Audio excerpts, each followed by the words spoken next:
The collapse of the Soviet Union is often explained by internal problems, shortages, corruption, the war in Afghanistan. All of this is true, but there is another side to the story: the role of America. Mikhail Gorbachev, the last leader of the USSR, sincerely believed that he could turn the Cold War into a partnership. He trusted Washington's promises, and that was his mistake. In early 1990, negotiations on German reunification were underway in Moscow and Bonn. The Soviet Union controlled Eastern Europe and had hundreds of thousands of soldiers in the GDR. Gorbachev understood that it was impossible to hold on to all this with an empty treasury. It was then that U.S. Secretary of State James Baker uttered the phrase that went down in history: "NATO will not move an inch to the east." These words were decisive. Gorbachev agreed to withdraw troops from Germany and allow reunification. The Soviet Union gave up a huge sphere of influence, trusting in a promise. But later it turned out that the promise was not documented. Just a few years later, NATO began to expand. Poland, Hungary, the Baltic states, and later other republics of the former Soviet bloc joined the alliance.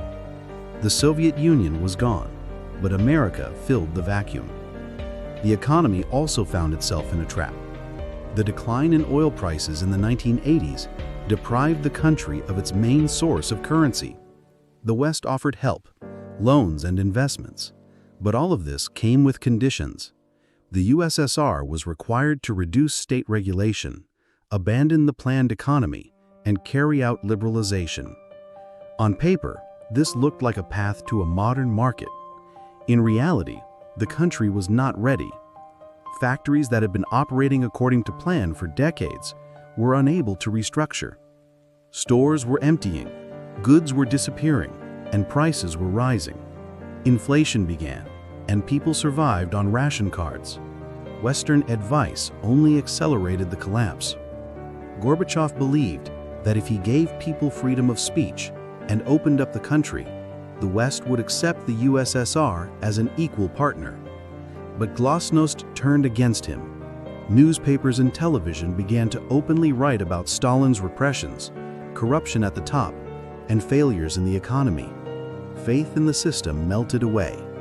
Perestroika destroyed the old order, but failed to create a new one. The country plunged into chaos. America continued to increase pressure. President Ronald Reagan announced the Star Wars program, a strategic defense initiative. The Soviet military understood that this was more bluff than reality, but Gorbachev took the threat seriously and agreed to major concessions in disarmament negotiations. The USSR reduced its missiles and bases, while the US continued to strengthen its technological superiority. Meanwhile, nationalist movements were growing in the republics. The Baltic states demanded independence. The Caucasus was plunged into ethnic conflicts, and the Ukraine and Kazakhstan began to talk about sovereignty. The ideological machine that had held the empire together for decades ceased to function.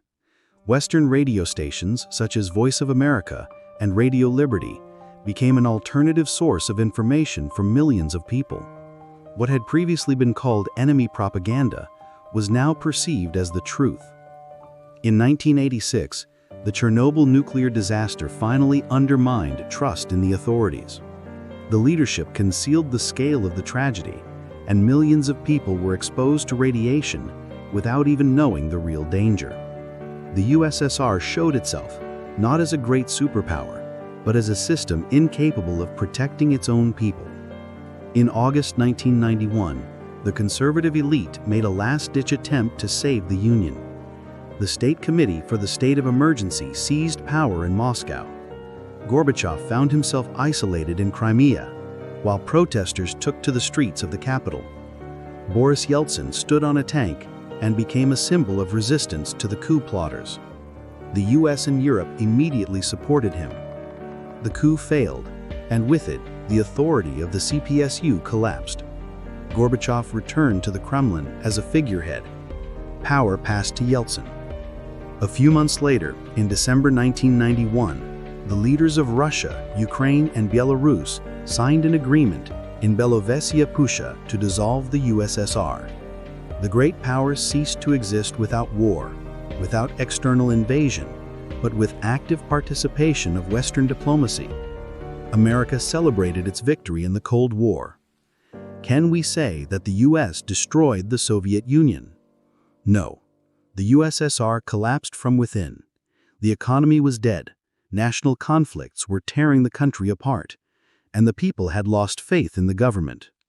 But America played its hand brilliantly.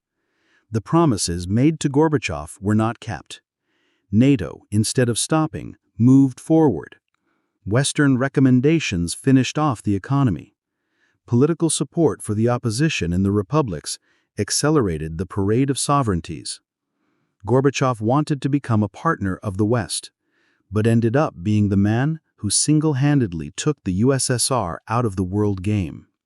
America won the Cold War not with tanks and missiles, but with cunning and diplomacy. Gorbachev believed, but there is no place in history for those who take things at face value.